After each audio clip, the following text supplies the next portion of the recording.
Wow. So I think the children have somewhere that they're going, maybe?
All right.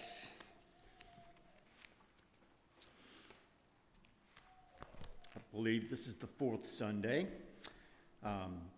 Offering the light of our chalice would soon flicker and die without the oil that nourishes the flame. And just as this flame cannot burn without oil, this religious community cannot survive or thrive without the financial as well as personal support of its members and friends. The oil that keeps the flame of our liberal religious faith alive and fuels the shared mission and ministry of this fellowship. Let us now give freely and generously an offering to sustain and strengthen our shared religious community, a community of memory, hope, faith, and love. For we are now the keepers of its flame that burns for justice, its dreams of beloved community, its vision of a world made whole. The gifts of this congregation will now be most gratefully received.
Priscilla and I are switching roles because I can't be trusted with fire.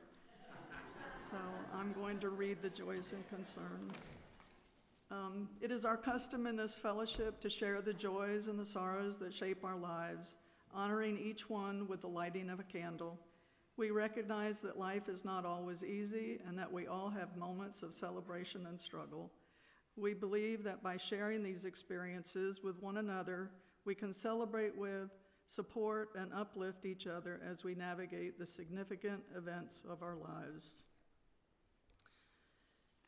The first joy is, it is with much joy to announce that my niece Emily and her husband Dustin gave birth to their second child, Eleanor Zucchino Brackney, in Asheville on the day of the eclipse. Quite fitting for the mother who is a director at the Dogwood Alliance of an ecology-based company in Asheville, and that's by Stephen Chapp. My heart is heavy this week. My Uncle Richard passed away after many illnesses these past few months. We were very close. I have many great memories of going to the New York Philharmonic concerts to just catch up on family stories with Uncle Richard. Please keep my family in your thoughts. That's by Sean Trapp. Susie Reynolds is recovering nicely from hip surgery, but needing a little extra time at NHC in Malden. Her room number is 325A. Cards are very welcome, and visits are allowed from 4 to 5 o'clock, but please call first, and the phone number will be in the Joys and Concerns later this week. That's by me. Some easement with financial struggles recently, but now dealing with a health issue. Poverty isn't something that is easy to talk about openly, and I am grateful to have new empathy for this realization. That's submitted by Anonymous. This is both a joy and a sorrow. Remembering Bethel Davis Wood, beloved mother of Pamela Wood Brown, who would be turning 97 today. She left us on April 15th last year and is greatly missed by many. That's by Pamela. A candle for my mom, Mary Ruth Sutton Copelson. April 21st would have been her 99th birthday. With each passing year, I realize what an incredible woman she was and the adversity she overcame. That's by Laura Christenberry. A candle in memory of my aunt, Marianne Donahue. She passed last night from a sudden stroke. Amanda Powell. My sweet Jim is now in a nursing home in Anderson, doing good. I'm sad, but still doing okay. Victoria. Please send love to my friend April, whose 16-year-old daughter has tried twice now to commit suicide. That's also by Victoria. And then one more by Ward. Yeah, this was just sort of off the cuff, so she couldn't read it. But a colleague of mine, Matt DeBuke in Florida, we've worked together for the last 5 years, and he was one of the first people to get COVID. And then most recently, he got lung cancer and pneumonia and radiation. And then he had a stroke. And we thought he was going to be okay because they had to move him to ICU, not for any care, but to watch him so he wouldn't be getting out of the bed. But he did take a turn for the worst with the pneumonia. They can't treat one because of the other. And so he is home this weekend on hospice, and he may not make it through the weekend. So a candle for Matt and his family.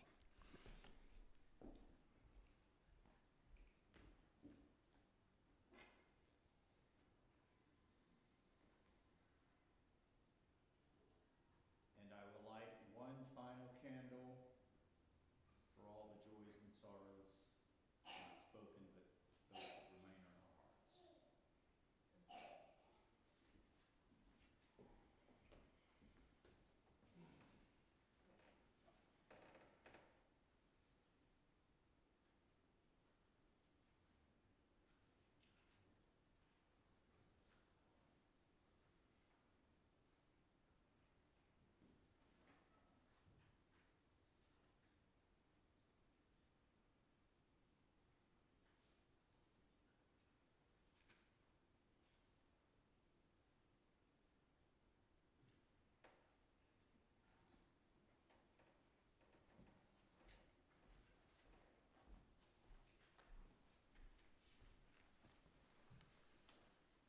O God, O thou who art the most manifest of the manifest, and the most hidden of the hidden. Like birds singing at the break of dawn, we are grateful to be alive in this moment, in this magnificent world. Strengthen us through thy boundless grace, so that we may soar in thy limitless space and discover the myriad mysteries of thy creation.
Well, it's so much fun to be here. I'm not going to say good morning because everybody else already did that. And I'm not going to say good evening because it isn't yet. I guess we're stuck. What am I going to say? Well, I'm so happy to be here. And one of the reasons, I'm not sure the slide's working yet. Is it now? No? Here we go. All right, so now the slides are working. One of the reasons I'm glad to be here is so that I can introduce you to my relatives. These are all Unitarians on both sides of my family. So I'm extra happy to be here, including my uncle Alfred, who was a Unitarian minister in Boston. So I always feel at home when I'm here, so thank you for having me. Now the next thing I'm going to do is that if you look at the front of your bulletin, you may wonder what that funny picture is, right?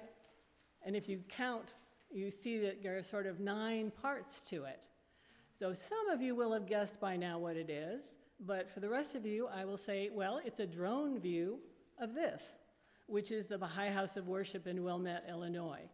And it has 9 sides, 9 doors, which is a symbol of welcome to all the world, very much like you welcome everyone here. So the Baha'is welcome everyone to the houses of worship to come and pray, to meditate. And if you go in different parts of the world, you'll see this same architecture, always 9 sides, 9 doors. There may be 9 gardens or 9 pools of water. I particularly like the one in Chile, which has 9 sides, but they're like petals of a flower. And the one in Cambodia, which looks Asian, but 9 sides and 9 doors. And so I'll be coming back to this idea of same but different throughout the program, which finally we will get to, the divine springtime. So to really speak about this, I have to tell you just a tiny bit about the Baha'i faith, because how we view this time in history. Now, you know I'm a Baha'i, and the founder of the Baha'i faith was Baha'u'llah, who lived from 1817 to 1892. You may wonder at this name. It is an Arabic name. Baha means glory. U is of, and Allah at the end is for God. So Baha'u'llah, or the glory of God. Now, a Baha'i is a follower of Baha'u'llah. Makes sense, right? So, but that funny I at the end is actually a grammatical thing. It's called a suffix of appurtenance, but I wrote suffix belonging because that sounds better. So, you know, a citizen of Israel is an Israeli. Corpus Christi refers to Christ. So that's what the I is doing there, making us followers of Baha'u'llah. Now, I'm going to give you a tiny bit of theology. You were probably expecting this. Baha'is would understand that there is one God, the creator of the universe and all that dwell therein. One God, but many names. And I'm sure you've heard many of them. Jehovah and Yahweh, Elah, which is Aramaic and gave us Allah in Arabic. There's the Great Spirit, the uncreated, Brahma, Theos, Dieu, Dios, Kami, or I know you know many others. Yet one God, many names, same but different. Now, man's capacity to know and love God, we believe, is the primary purpose of creation. So Baha'u'llah says that having created the world and all that liveth and moveth therein, he, through the direct operation of his unconstrained and sovereign will, chose to confer upon man the unique distinction and capacity to know him and to love him, a capacity that must needs be regarded as the generating impulse and the primary purpose underlying the whole of creation. So how do we learn about God? Well, Baha'is would understand that we learn about God through messengers, messiahs, mediators, many different names. Again, same but different, avatars, prophets, anointed ones, friends of God, intermediaries. So these manifestations of God are appearances of the divine spirit or the Holy Spirit in a series of messengers to mankind. And so their souls have this special capacity to be mirrors, reflecting the attributes of the divine into the human world for the progress and the advancement of human spirituality and also material civilization. So they have a twofold purpose. Now, if you think about a mirror reflecting the sun, then let's think about some of the messengers of God of the past who have done this. So we know about Abraham, Krishna, of course, Moses, Buddha, Jesus, Muhammad, and we would add Baha'u'llah to that list. So reflectors through the Holy Spirit of the attributes of God to us so that we can grow spiritually and advance materially. Now, when a manifestation of God comes with a new revelation, we can compare it to the coming of spring. And we're right in spring right now, aren't we? And you know what spring is like. Each spring is what? The return of the previous spring, but each one is different, same but different. So in my garden, the camellias looked like this year, but there was a year when they mostly looked like this. And then there were a couple terrible years when they looked like this. So it's every spring is the same. It's the same return of the season, but it's something different and always exciting. So each messenger of God is the mystical return of this phenomenon of divine revelation. And yet, each divine messenger is unique, bearing a message that's suited to the needs of that era, same but different. So when we look at the religions of the world, we see this divine tree that has many different messengers and is illuminated by the same Holy Spirit from God.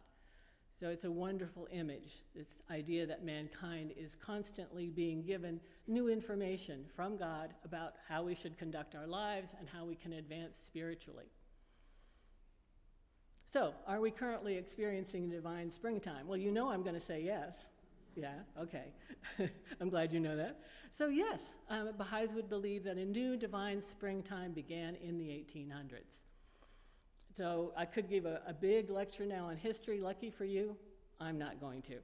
I'm just going to focus on the year 1863. Because in that year, in April, the same month that we're in now, in April of 1863, after being imprisoned and then exiled from his homeland of Persia for talking about religion in a new way, Baha'u'llah camped for 12 days in a rose-filled garden on a small island in the Tigris River. So during this period, Baha'u'llah announced his station as a manifestation of God with a new revelation for humanity. So Baha'is his followers started referring to this garden as Rizwan, which means paradise. And the 12 days that he camped there on the island are remembered as the Festival of Rizwan. And right now, as you might guess, this is the 9th, well, you wouldn't know it's the 9th day, but you would guess that we're in the middle of Rizwan. Today's the 9th day, the day of celebration, which is why we're so happy to be here with you today, to share our joy. So what should we expect from a divine springtime? Well, I think that we have to remember that like the unexpected storms of spring, each manifestation of God brings a spiritual storm, new teachings that challenge old assumptions and traditions. So we would like the divine springtime to be always like this: sunny skies, beautiful days, we can be out in nature enjoying everything, but the reality is a little more complicated. What really happens right now is change and chaos, but also hope. These are the three parts of any spring and any divine springtime. There's change, there's chaos, there's hope. There are new things rising even as old things are disintegrating. So I would have to say, however, this particular divine springtime has brought with it an absolutely unparalleled pace of change. I'm not going to read this whole list because it's too long. You know, telegraph, telephone, women's rights, air conditioners, air travel, vacuum cleaners. I didn't put zippers on the list, but I could have. Mobile phones, Google, Zoom. This has all happened in just 2 centuries. Global literacy is up in 2 centuries from 5% to about 87%. Extreme poverty is down, not as far down as we'd like, but from 50% of the world living in extreme poverty for centuries, now it's down to 20%.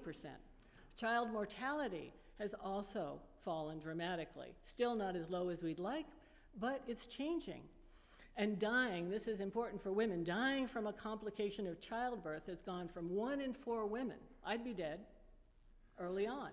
I had a complicated pregnancy, and now it's down to 1 in 400, but the United Health Organizations are shooting for even better statistics. So there's a lot of change going on. And of course, this has brought good things and also a population explosion. So if you're feeling a bit overwhelmed right now, we all are.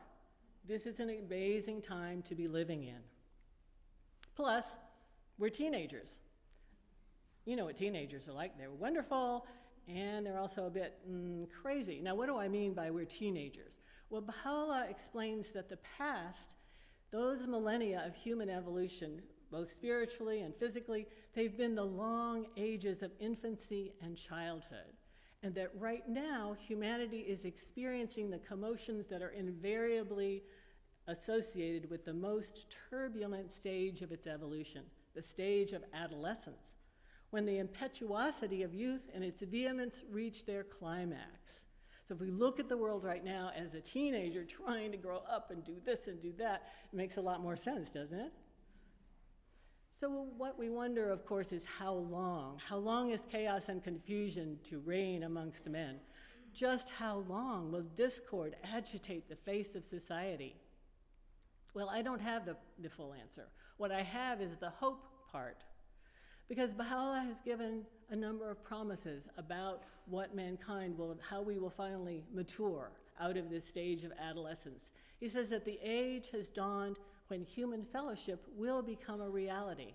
And we can see that happening little by little, but we also know we're not there yet. He also said that the cycle has arrived when racial prejudice will be abandoned by tribes and peoples of the world. We're working on that, but we're teenagers, we're not so good at it yet. The dispensation is at hand when all the nations shall enjoy the blessings of international peace. Well, we've had a League of Nations, we have the United Nations. I think we're all wondering what's next. How will we get to the point that we will actually be able to enjoy the blessings of international peace? So we're still experiencing change and chaos, but we also have a great deal of hope. So what is our role in fulfilling these promises? How can we help increase fellowship, race unity, and peace? Well, technology alone is not the answer. Every day, right now, we learn that technology alone is not the answer. The virtues of the human heart are inextricably linked to the ways in which we use technology. And what do I mean by the virtues of the human heart? Well, truthfulness, justice, kindness, honesty, respect, empathy, love, these virtues of the human heart, as they develop, will change the way that we use the technology that we have. So increasing these virtues in our hearts is extremely important. Baha'u'llah says that through the zeal and ardor of the pure of heart, the darkness of hatred and difference will be entirely abolished, and the light of love and unity shall shine. This world shall become a new world. Things material shall become the mirror of the divine. Human hearts shall meet and embrace each other. So who are these pure in heart? The ones who are working to promote love and unity and truthfulness, justice and peace? Well, they're everywhere, in every country. There are people who are striving to increase their own human virtues in order to bring joy to others, in order to learn how to better live in this global society that is emerging from the change and chaos of this divine springtime. And here's one young woman. This young woman understands it completely. So she has put peace in the center, and around that in her mural, she has put all these incredible human virtues that are necessary to founding peace. So human virtues and how we use them are incredibly important. And we're all part of this. Everybody can choose to be part of this. And I know that you have chosen to be part of this. That's one of the wonderful things about being with the Unitarians, because you do welcome all. You are working on these virtues. You are part of the pure of heart. So Baha'u'llah tells us, do not despair. Sincerity and love will conquer hate. If you desire with all your heart friendship with every race on earth, your thought, spiritual and positive, will spread. It will become the desire of others, growing stronger and stronger until it reaches the minds of all men. So congratulations, you're part of the change. You're part of the divine springtime, looking past the chaos and the confusion to the hope that each of you, I know, is bringing to other people. So thank you all for being part of changing the world.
join me using the words in your program as we extinguish the chalice.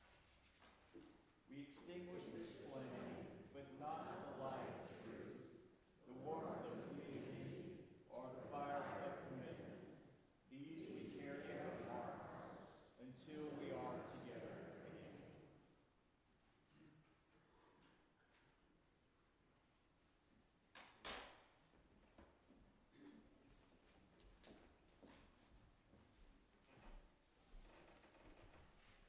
Be happy, be happy, be full of joy. Your words and deeds are like a gentle rain that refreshes the earth. Your smile is a source of encouragement. Your truthfulness engenders trust. Your generosity brings comfort. Cherish each other and be assured that the world benefits from your loving care. It was wonderful to see you today. And remember, if you have questions, you know who the Baha'is in the audience are. Go and tap somebody on the shoulder. Thank you.